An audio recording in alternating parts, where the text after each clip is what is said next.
I learned the value of team, and no one person is greater than the team.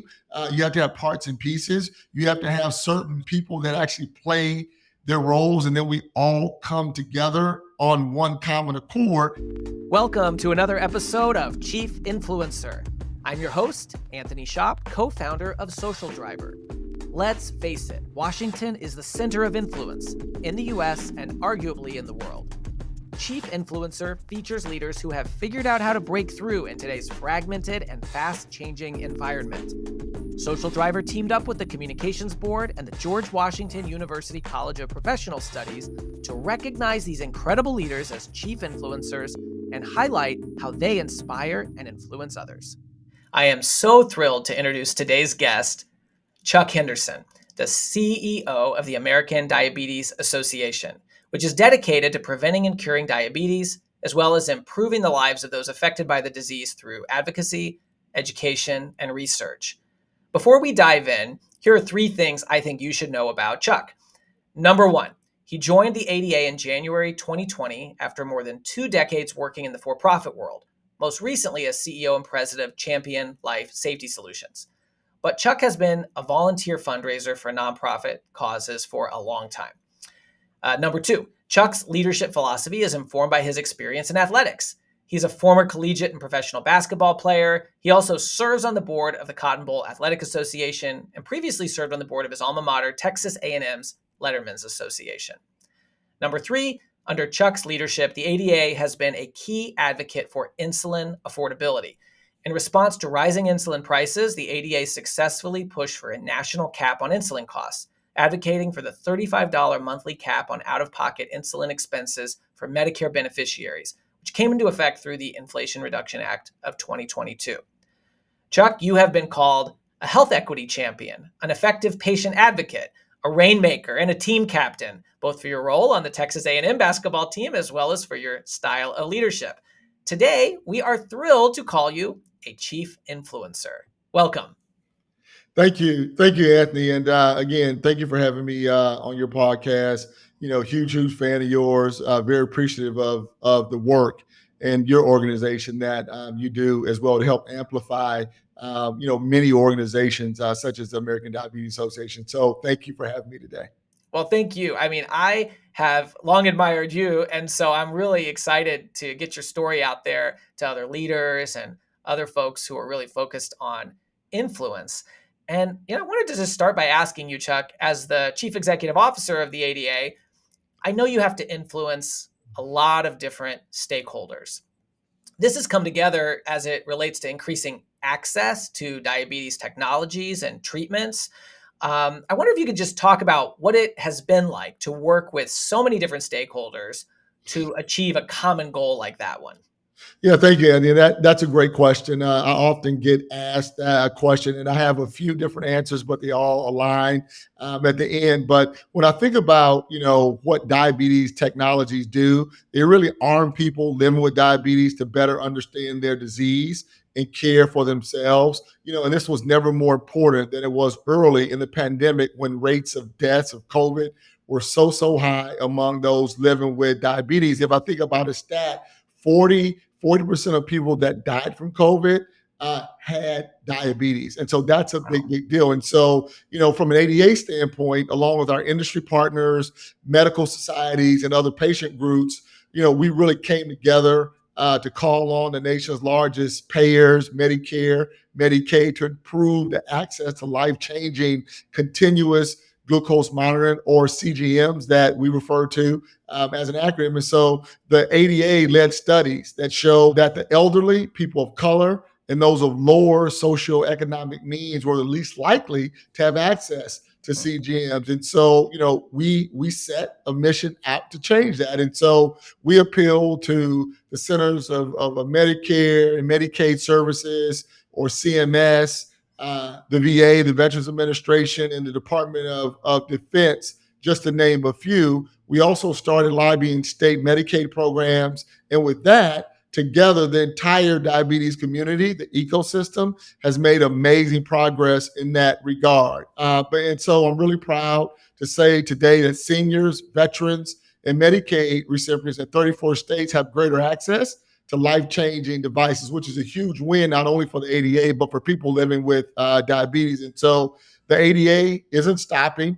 We, along with our other partners, will absolutely continue to push for greater access to technologies that improves health outcomes, and extend lives. And so, and just a couple more points to piggyback on that question. I do want to point out that the ADA is a member of the National Health Council, and I sit on the NHC's board of directors. And so, what that is, and I really think highly of that organization and their CEO. And so, the ADA shares the NHC's goals of reducing utilization barriers that impair access to technology and treatments for millions of Americans who could benefit from them. The 38.4 million people living with diabetes. And so another important step is that we can be eliminating or regulating practices that prevent patients from obtaining those technologies or treatment that are prescribed for them. And so why should we make patients jump through hoops to get what their doctors think is the best for them? And so, I know a lot of those practices have a goal of saving money, but they also put patients at risk for developing serious complications that require ER visits and hospitalization. And then when I think about not keeping pace with new tech, especially age, people of color, or low income is a major, major concern of the ADA. And so we know that these populations lag behind in terms of coverage.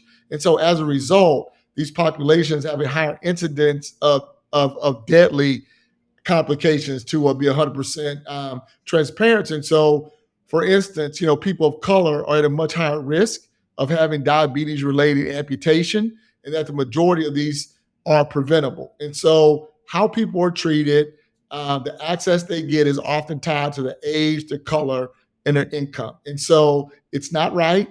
And the ADA is committed to reversing those trends through education, awareness, and advocacy. Chuck, you mentioned National Health Council. I'm a big fan of theirs too, because they're a great organization. We met actually originally through them, and I wonder if you could just tell me a little bit, when I think about the different stakeholders and how that group comes together, and patient advocacy groups, they really find ways to partner. I've been really struck by the tone and the tenor of that, because your organizations that all come together, you could very easily see each other as competitors for share of attention and for funding and for focus, and yet I get a sense of collegiality, and that you all work together toward a common goal.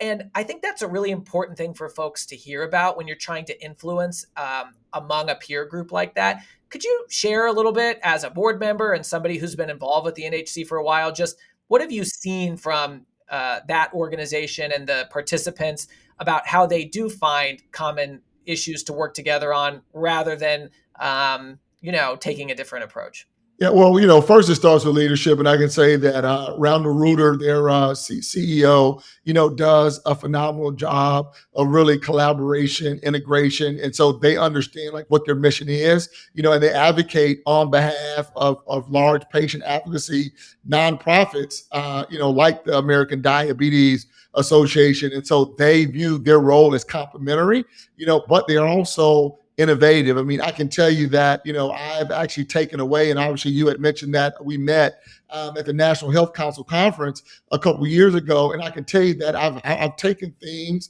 that they're doing, that they're implementing in their own org to really kind of spread the word throughout the rest of the patient advocacy,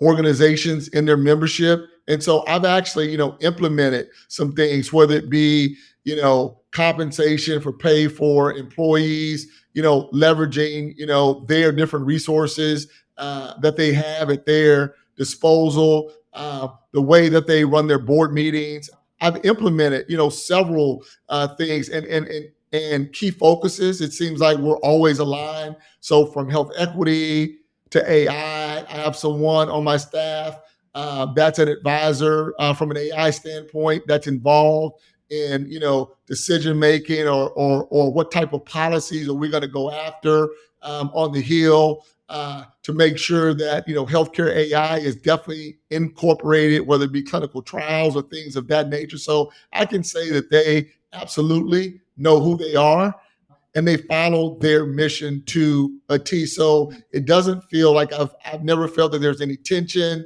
or like any stepping on toes. It's all about how do we make each other stronger together, and they are kind of that vehicle that makes that happen. Yeah, I love that. I'd share that, and I think other industry groups could really learn from that No, example about how they get folks to work together toward a common goal in that way. no. So there are a couple of things about your background, Chuck, that I think make you really fascinating in terms of a nonprofit CEO. One is your experience as a collegiate and professional athlete, and the other is your long tenure in the private sector.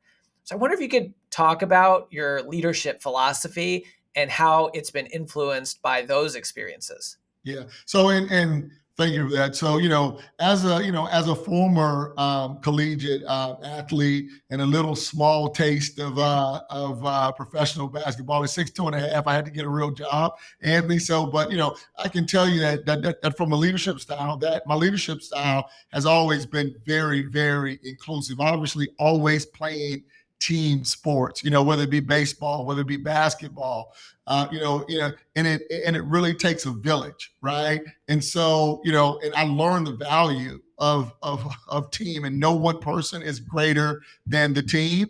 You have to have parts and pieces. You have to have certain people that actually play their roles, and then we all come together on one common accord, and it never so very apparent leading the ADA. I feel like that we have a weight on our shoulders. Every morning I wake up, I look in the mirror and say, hey, what have you done on behalf of people living with diabetes and now living with obesity? Have you brought your best self to the table? And so I'll say that from a team, from a staff standpoint, we cannot do this alone. At the ADA, we have a group of really talented, individuals and employees who are extremely passionate about improving the lives of everyone affected by diabetes. And so many of them at the ADA also have personal connections to diabetes like I do. I lost my uncle and my grandmother to complications of diabetes. My uncle had several amputations. Ultimately, I think on the death certificate it said, liver cancer, but he had all those comorbidities that actually led, to his ultimate demise. And so I know that, with my uncle and my grandmother, had they had the access, the awareness, and the tools, I do think it would have extended their lives a little longer. But I mean, I always say that we can't do this alone. And so, we talk about it takes all of us, which is one of our taglines. And so it means that everyone has a role to play in this fight, and it's not all monetary. It's giving time, it's giving talent, or it's giving, obviously resources. And so I do want to say, thank you to our thousands of volunteers. We have a very, very strong group of volunteers and advocates in communities across the country and also across the world that absolutely support the ADA's mission. So, I mean, I'm all in, but it just can't be me. I mean, it takes a village and it takes all of us, which again, I'm very appreciative about being on your Chief Influencer podcast, because we want to be able to scale this out to the masses and really hear about, the wonderful things that we're doing at the ADA. Well, one of the things that, strikes me about seeing you in front of a group and interacting with folks is that you have that sort of player coach vibe where you always talk about teamwork and the importance of working together. And, I when I learned that you were an athlete later, I thought, okay, the pieces sort of fit together here because this seems like a lesson that you learned from being on strong teams and that you've brought. And I think that that's kind of an infectious vibe that people react to really well, whether that's your peers or whether it's, your team or your partners. And maybe you could even just talk about some of the ways that you bring that to your work. It's clearly part of your philosophy, and I'd love for folks to hear some examples that they may even be able to emulate about things you try to do in your role and create as part of the culture of the organization to show up that way.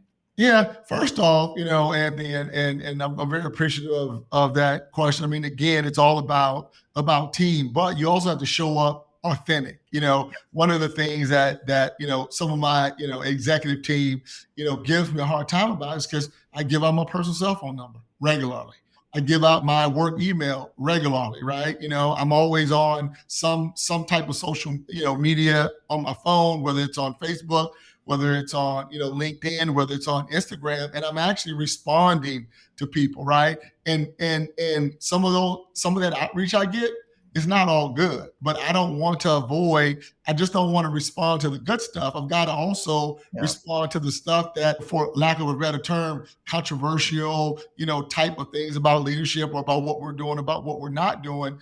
But I'm a big believer in you can't have it both ways. So you can't Yeah. just take the good with the good and not take the bad, or not take the hard stuff with the hard stuff. And I always, and I also talk to my team about when I get asked questions about, okay, well, Chuck, how have you been so successful? And I stop and say, how do you know I've always been so Hmm. successful? I think I've failed more than I have been successful. And so that kind of goes back to, Michael Jordan.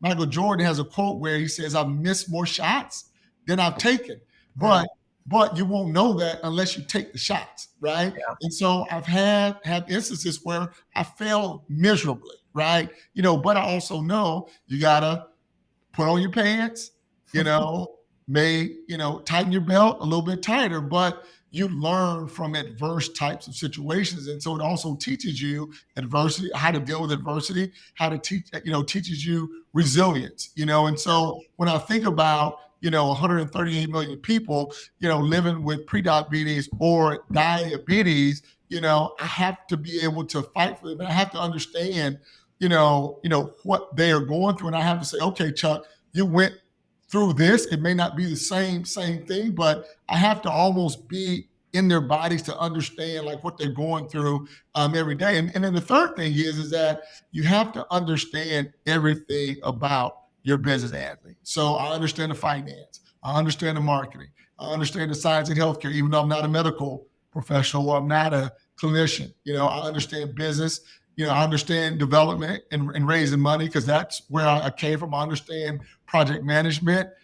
So those are some different things in the organization. You also have to learn the different levers to pull in the organization, and in order to get credibility and respect in the organization, everybody has to know that you know what you're talking about. So Yeah. I think that those are like several things that I just try to emulate and also implement to the org to build credibility and trust. And then lastly, and as being a CEO and a leader at your firm, you won't please everybody, but I'm going to always be on the right side of right. So as long as I feel like I'm on the right side of right, then Yeah. I don't let all the other stuff distract me. I love those examples and what you said about, people seeing the success but not the failure. We recently interviewed Terry Zuplat, who was one of President Obama's speechwriters, and he Wow. shared a really great story with us that a lot of people say, "Oh, Obama just must be a naturally gifted speaker and orator."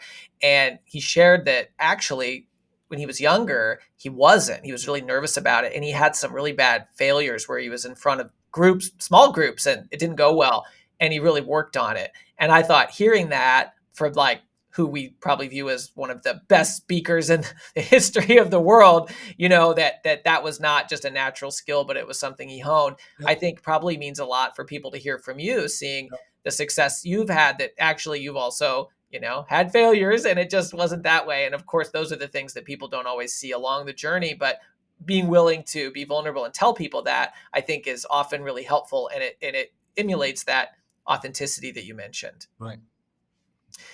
Maybe we could talk about, we mentioned your private sector career and kind of that brought you to the ADA. I don't know if you could say anything else about just your life experience. You talked about, obviously family members affected. But I find that a lot of leaders, some of the lessons they learn often come from early childhood, maybe even their parents. So I wonder if you want to share anything about that. Yeah, and now you're gonna make me cry, Anthony. But so I will tell you that. And I appreciate that. I really learned a lot. As a child, growing up, my mom was a healthcare professional. She was a nurse. She actually taught nursing for 42 years at Texas Woman's University. And my dad was in the school district in education. Started out as a coach, and then he matriculated up, through management in the school district. But in terms of my mom was, an early adopter of, eating healthy, using a combination of eating healthy and supplements and what you put into your body. My mom was talking about gut health when I was like 10 years old, right? Like your gut, right? And at the end of the day, when I think about now, I wasn't as in tune to what she was talking about because I never thought that I would be, in a role, leading a not-for-profit. But I always say that, everything happens for a reason. And then from a servant leadership, I really believe that, there's a higher power than all of us. And so, I would say that, throughout my childhood, watching my mom work, watching my mom, really teach nursing and advocate for more nurses and really dedicated her life, to the field of healthcare. I think ultimately, through osmosis, that really kind of shaped, how I think, how I lead. There's a time to lead with empathy. Then there's a time to be a hard charger. So I think I got a combination of both from my mom and my dad. And so, I would say that, seeing her as a healthcare professional, really has kind of shaped, some of my values, the way I deal with people, the way I care about people, and the way I connect with people. Oh, that's great. We're lucky when we have great parental role models, aren't we? So I love hearing that story and how that connects in. And now fast forward, you're CEO of the ADA, which you probably never thought you would be. Could you talk about some of the changes that you've made since coming into that role? Yeah, absolutely. So I would say, and I want to take a step back because when I think about, what I've done as CEO, but, when I started at the ADA in January of 2020 as Chief Development Officer, I reported to, our former CEO, Tracy Brown. That's who brought me in to the org. And so we were very transactional in nature. And, we've pivoted, to be more transformational in a big way. And so one of the ways that we pivoted is that in terms of health equity, right? When I became the CEO of the ADA, we formed the Office of Health Equity, right? I mean, that was a remit that we needed to do. And with that, when we think about addressing health equity and the social determinants of health is now woven into everything that we do because Anthony, gone or the days of, XYZ, companies just going to write the ADA check just because they like the ADA or they like the leadership. No, it has to be about KPIs. It has to be about measuring outcomes. And it also has to be some form of an ROI. People just aren't going to give you, large 7-figure, grants or partnerships without seeing some kind of value. And so we are leading with health equity. Also, we've increased transparency around our programs, around where the ADA is going and how we're being good stewards of their resources to move our mission forward. And so, again, I'll bring up KPIs, metrics. We have some really, really good partners that we're doing some community things. So we're in a community in Birmingham with Genentech addressing diabetic retinopathy. In that community, really rallying around a UAB medical school and local community-based organizations. We're doing a food insecurity program in Chicago with Dion's Dream and Baxter, where we're actually going into communities in a community of Inglewood, where we're actually partnering with them and we're delivering, to several thousand households a month.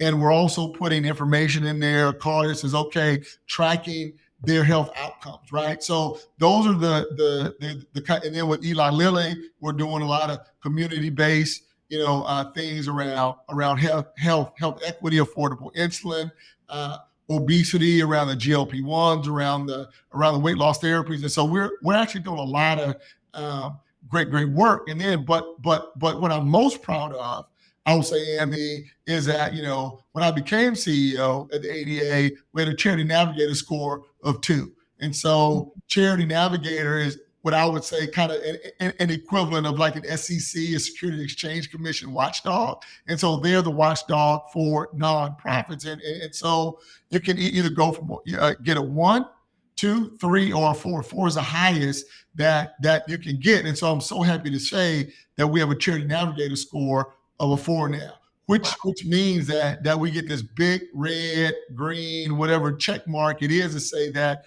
we are a nonprofit that you should give to. And this is why, because as we look at their mix of what they're doing, they deploy more of their resources to the communities, and they are absolutely meeting people where they are. And there's a heightened level of transparency from a financial standpoint that we also have. So, I mean, and it's a win for us, but it's a win for people living with diabetes as well, too. So.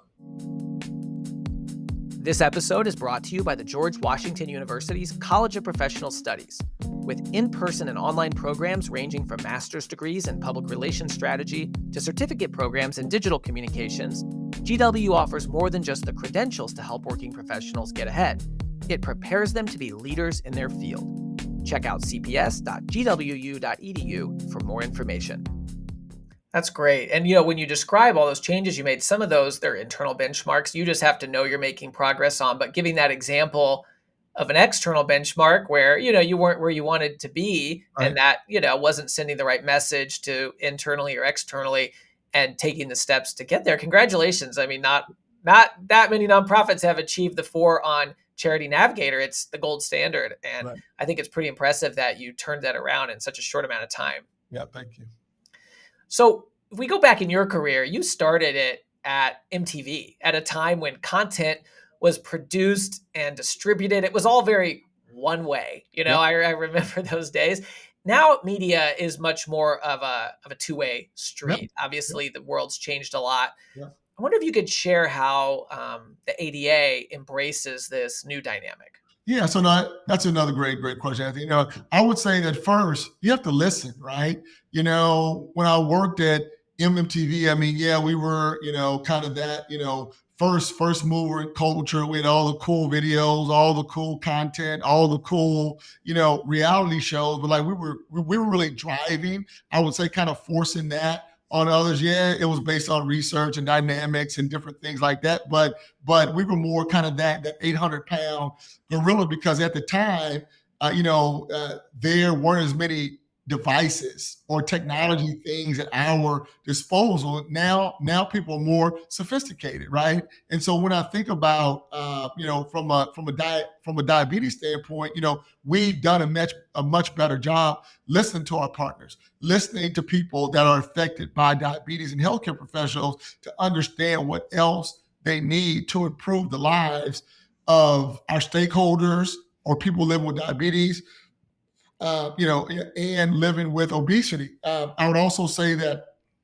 our global scientific sessions event, we also have opportunities to really sit down with everyone, from like researchers to physicians to clinicians to universities, just, globally to really understand the landscape of what's really going on. And I'll tell you, this is also, kind of formed, kind of the next wave of our kind of 3 to 5 year strategy. We're in year 3, and we're kind of, we're about to launch what our next kind of 3 to 5 years look like, and we've, surveyed many stakeholders. And not to say that that's, that hasn't been done before, but I don't think it's been done to this level, right? Where we're actually taking in inputs, and we're really studying those inputs, but we're also validating those inputs as well. And then, an example of listening, right? So we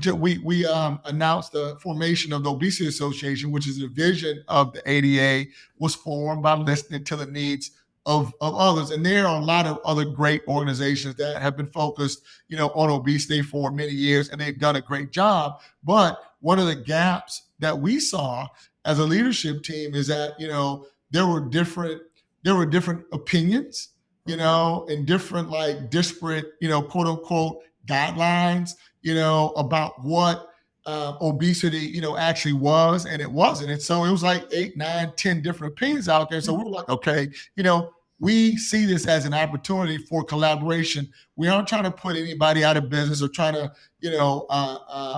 say anybody else is not, at the level that the ADA is. But what I do know, and I'm going to say I, is that our standards of care are the holy grail of all things diabetes. And so, when you think about diabetes, and obesity related things, they run parallel, but there are also some similarities when you think about the two. And so, what we're going to do is that we're going to run our diabetes standards of care and our obesity standards of care, and we're going to publish those. And I think we're going to publish them probably by like March or April of 2025. We'll have either 5 pages, ready to go. And so what we want is we've got to get consensus from everybody, from all the organizations, that okay, this is what we're all agree on, because it just helps the situation and it helps inform when people want to understand complications of their chronic disease. Yeah, right now there's just so many sources of information. Patients, their family members, caregiver, they go to Google and you're inundated and it conflicts a lot. And you're describing that even really well-meaning great organizations often have conflicting standards. So taking that time to bring everybody together as a team, I guess, and to help them, through a consensus process, come up with some of those standards and then release them. I mean, that's going to make a huge impact for those organizations and most importantly for patients. Yeah. We've been talking about, the initiatives that you've been focused on as CEO and what the organization's doing. I want to kind of switch gears a little bit and talk about the role of a leader's personal brand to advance their organization's mission. You mentioned earlier, you're giving away your phone number and your email, you're messaging people on LinkedIn and other platforms. I see that you're very active on LinkedIn in particular. So I wondered if you could talk about why you think that's a platform worth your time and attention, because obviously you're very busy and you prioritizing that signals something to me. Yeah, so no, Anthony, and another great question. I mean, I would say that, again, from a leadership standpoint, you have to be intentional. And so, I mean, I've been a LinkedIn user probably a year or so after LinkedIn launched. So a very, very long time. I think I was one of the first million users of LinkedIn. And so now, obviously, they have 100, 150, 200 million users on, or maybe more on LinkedIn. I mean, it is truly a global platform. And so, I will say that one of the things that I like about LinkedIn, and I'm going to knock on my desk, is that it hasn't gotten overly political or too political yet.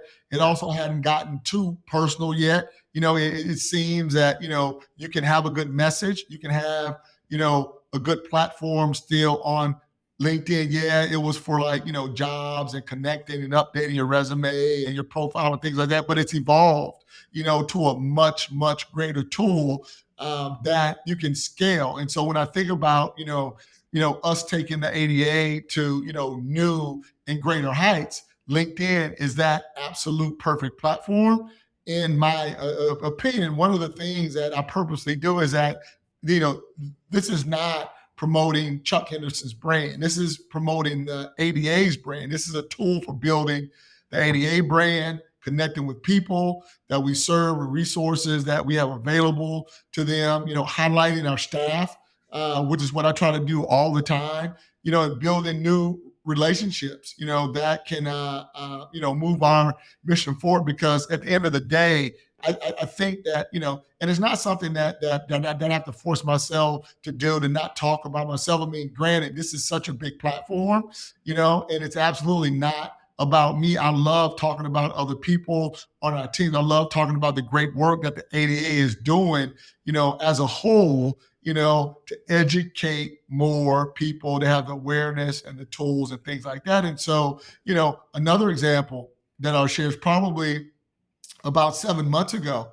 I got outreach from a pharma bio partner. I mean, a big global one, and they reached out to me like, "Hey, Chuck, we love what you guys are doing at the American Diabetes Association. We would love to talk about a partnership, talk about something that we can do together." And so met with them in scientific sessions, like, hey, we're still in the early stages of drug approval, blah, blah, blah. But what are you guys doing in relation to health equity, meeting people where they are, and now we're actually having some, really substantive conversations about a really big relationship. And so what I always say is that everybody's watching, good, bad, or indifferent. So it's really about how you show up, show up right, show up authentic, and hopefully good things will happen from that. But I am a big believer that, that we should all be using these social tools, these social media tools for good. So, Well, what I'm hearing from you, Chuck, is, the importance of how you show up everywhere. I'm thinking back to your experience as an athlete, right? Whether you're on the court or, you're on the bench, right? How you show up makes a difference for yeah, your team. And in today's world, how you show up yeah, online is yeah, so important yeah, because that's where people are seeing you and you don't want to be invisible. In yeah, this case, your presence on LinkedIn. I mean, it's interesting that you didn't hear, if I heard you right, it wasn't an email you got from that potential partner. It was a LinkedIn message. yes, LinkedIn message. Yep. So that's pretty, if you didn't log into LinkedIn very often, could have missed that Yeah. important message. Or if you weren't posting, they may not have found you or seen you or thought to reach out. And there could have been another organization that they could have connected with first. Yeah, yeah, yeah. So yeah, it's I mean, it's a great tool. And it's funny. Kind of goes back to when you and I met. Obviously, I think very highly of you. But when I was sitting in the audience a couple of years ago, I was completely taken aback when you did the exercise on people in the audience that do a good job of social media. I mean, that was kind of like one of the highlights of my career because I absolutely embrace LinkedIn. So just to see that, I was potentially doing something right and going in the right direction, like that was one of my best days ever. Just kind of validating that I didn't spend the last 15, 16 years of my life for nothing. So yeah. Well, I thank you for saying that. For context for folks, so I got asked to speak at the Health Leadership Conference about how do you go from being a chief executive to a chief influencer. And so I took time to go through some of the CEOs in the room on their LinkedIn presence, and yours jumped out. And I found a post that you had shared a video of yourself in your bike shorts with a bike, getting ready to, getting ready. I guess maybe you were practicing for the training for the event coming up, and it got a great reaction from people on your team, people out in the world who, are participating and that they're really committed. And I think just leading by example and showing that, and, not every CEO is going to feel comfortable with something like that. It's not something formal behind the desk. You're about ready to go do a bike ride. And that really struck me. And again, it wasn't just that I thought it was good. You could see from the number of likes and comments and shares and the reactions that it really resonated with your people, which is what matters most. And I wonder if you could talk a little bit about that. How do you decide when your personal brand and your professional brand, they overlap in today's world, right? And you are somebody who's clearly embraced that authenticity. So maybe you could just share a little bit for other CEOs who might be a little timid about this, how you decide how to share things on LinkedIn that do bring in a little bit more of that personal and authentic connection. And you've done that in many other cases as well. Yeah, no, Andy, thanks for that. I mean, I would say, that the lines are definitely blurred, right? Because, you want to come across as being genuine, and authentic. And so while, we as leaders have never been, really able to separate personal and professional because of the heightened sense of social media, whether you're on social media or not, people could take a picture of you somewhere and post it, and then it becomes, a news story. But, I would just say in me, like what you see is what you get in terms of the authenticity. And so, that's how I approach everything I do, as a leader. And so again, it's really important for me to know that, Chuck is being real and genuine. And so when I post, I'm always thoughtful about what I post, but I also try to balance a combination of personal and professional content so that people know who I am and understand, that, that I'm just not talking. but I walk the walk. And so, in addition to sharing, you know, my leadership philosophy and the great work that the ADA is doing. I post pictures of my family. You may see some volleyball posts of my daughter here and there. As a matter of fact, I was just in Tallahassee from Thursday through a Sunday of last week with one of our former national board members and one of our current national board members. And so we did a combination of both. I had meetings on Florida A&M Youth Campus, which is an historically a Black college and university, with members of their leadership, and also stayed over for the weekend to immerse myself in HBCU homecomings, which is a big deal for people of color. They, tailgate, there's 30, 40 years of legacy, people that have gone to those universities. There's a football game. It's like a big party. They have events. They have different things, and so again, it's who I am, as a person. And so one day I may have on a suit or dressed up like this, and other day I may have on a white T-shirt with some gold chains and some shorts, right? But that's who I am, and so I just really feel like authentic leadership is more needed than ever before. Absolutely. I love that. Now, you've taken it a step further. You've even invested in LinkedIn training for your team. You want to talk about that? Oh yeah. Well, hey, I mean, you're the man. You're the reason why I chose to do that. But I'll say that it just can't be just me, right? And so what I did was I took an assessment back.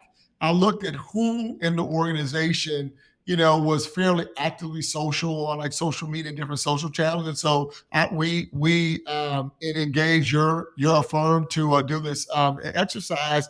And I'll tell you, it went over really well. People are still talking about it, and so for leaders, being active and authentic on LinkedIn can help bring a personal touch, but we have to further elevate the brand. And so identifying some early key stakeholders in the ADA, that so that we can continue to further our presence. And I'll say that, the training, demonstrated increased confidence for me that it was the right thing to do. Now, hopefully we'll, re-engage you all's firm, because what I want to do is try and figure out how we take that to the next level, not only with the people that we train, but using them as ambassadors to hopefully encourage others in the organization to hourly talk about their experiences at the ADA and what we're doing on behalf of people living with diabetes and obesity, but what we're also doing, from a culture standpoint, to actually change the culture, make the culture what we want it to be. So, yeah.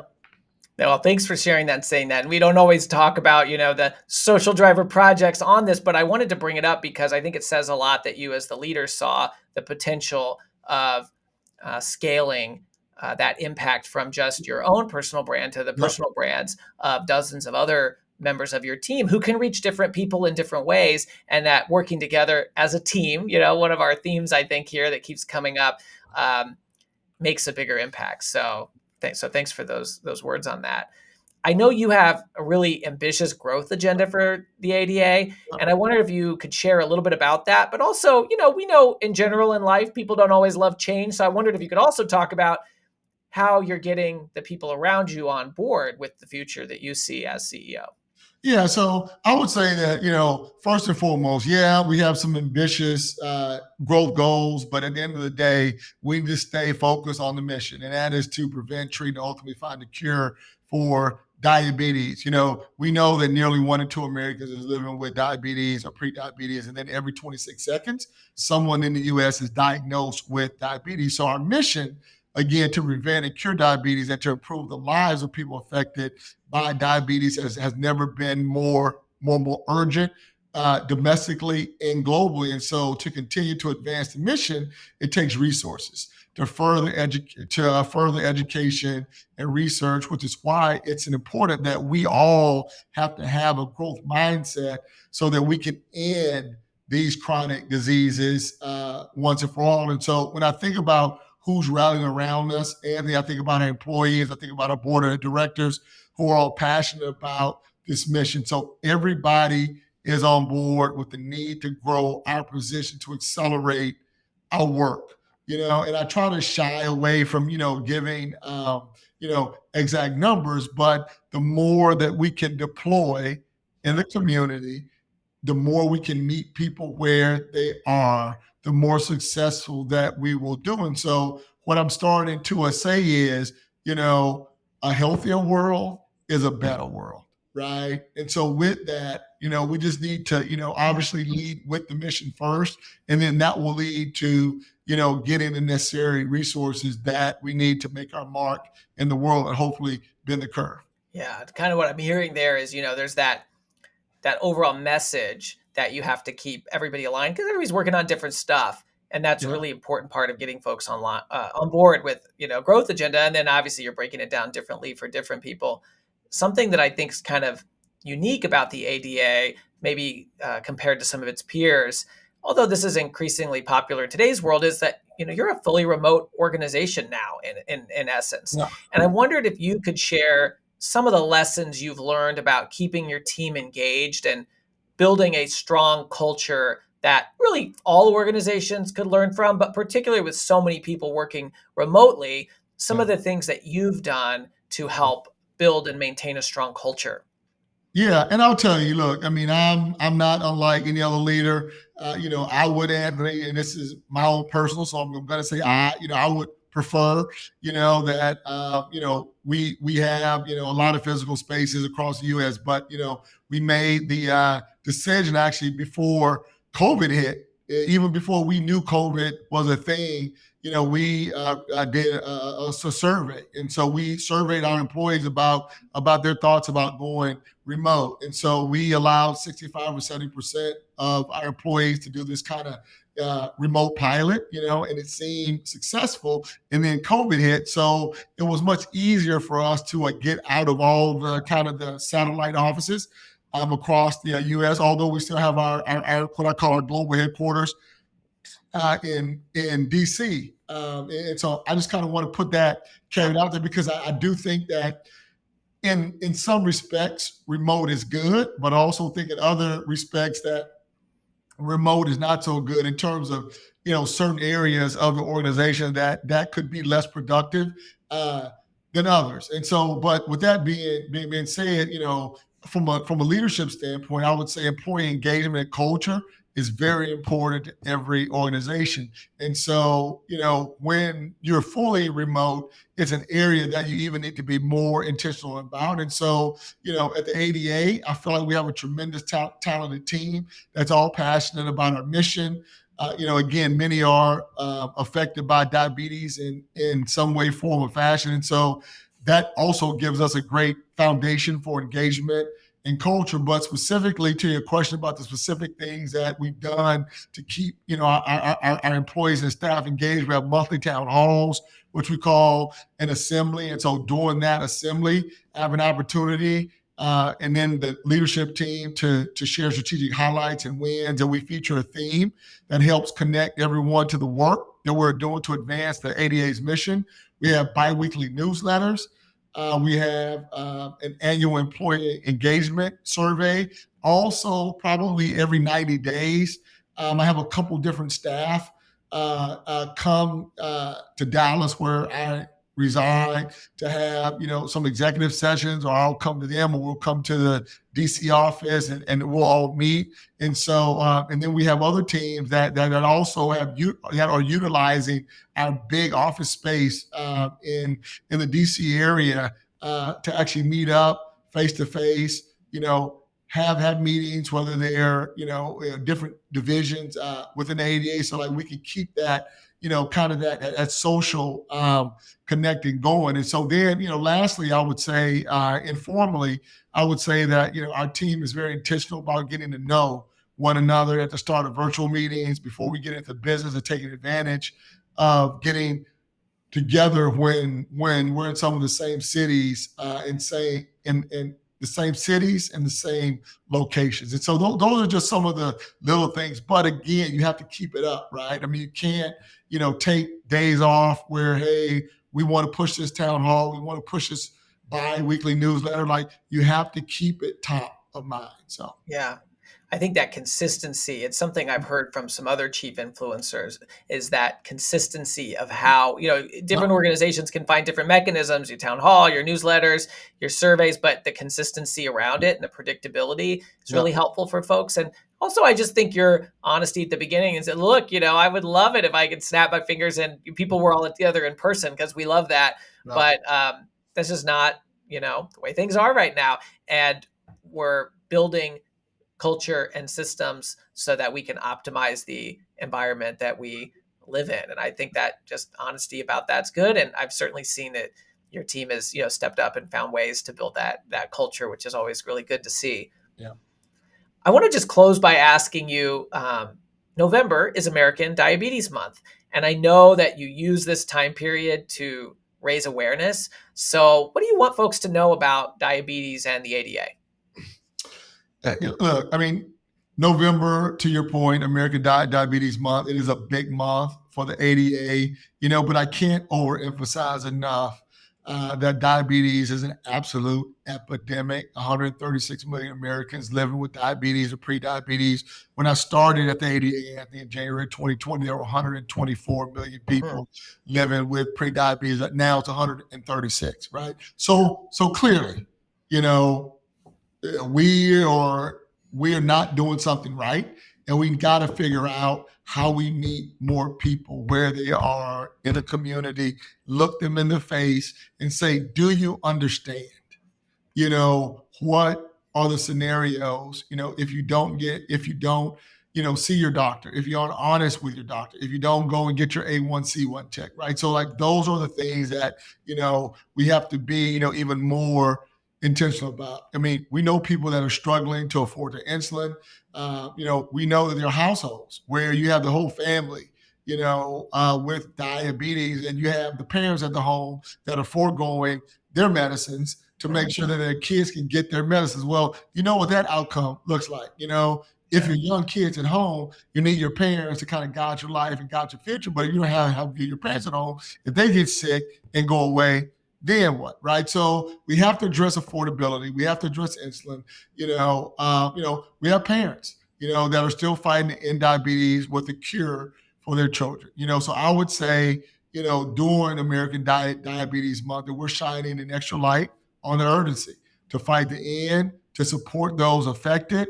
I don't want to, just keep beating a dead horse. We got to make people aware of the risk and the systems. And so we're also highlighting ways that you can join us in this fight in terms of volunteering, to become an advocate, to donating, to help support, our really, really critical work. And so again, I would encourage those folks that, want to join us in the fight. Where you can learn more is go to diabetes.org/we fight to learn more. And again, I would love to lessen the load on our backs, and we need more people to join us, Anthony. Absolutely. Thank you for sharing that. Such an important message. And I don't know if everybody knows about the growth in those living with diabetes and prediabetes that we've seen. And so it's really important that we all learn about this, because if Yeah, it's not affecting us yeah, individually, it's certainly affecting us personally through someone we care about. yeah. Chuck Henderson, CEO of the American Diabetes Association, a transformational leader, a health equity advocate, but maybe above all, a team player. I think we just heard that theme throughout, whether you're talking about how you show up and engage on LinkedIn, or the approach that you bring in industry groups that you're part of, or internally with your team. That approach of being a team player and building a team culture. And there's so much that we can take away from that. So I just want to say thank you, Chuck, for being with us today, for sharing your story. And I think there's a lot of inspiration that leaders and anyone trying to influence others can take away from your story. Yeah, no, Anthony, thank you. Like I said, a big fan of yours. Thank you for allowing us to be on your great, great platform to spread the word about the ADA and all the things that we're trying to do on behalf of people living with diabetes and also living with obesity. Thank you, thank you, thank you. And God bless. My pleasure. Chief Influencer is a production of Social Driver. We help clients transform complexity into clarity with people-centered strategies. Whether you're looking to elevate the influence of your brand or of your leaders, check out socialdriver.com to learn more. For show notes or to nominate a guest, visit us at chiefinfluencer.org or follow Chief Influencer on LinkedIn.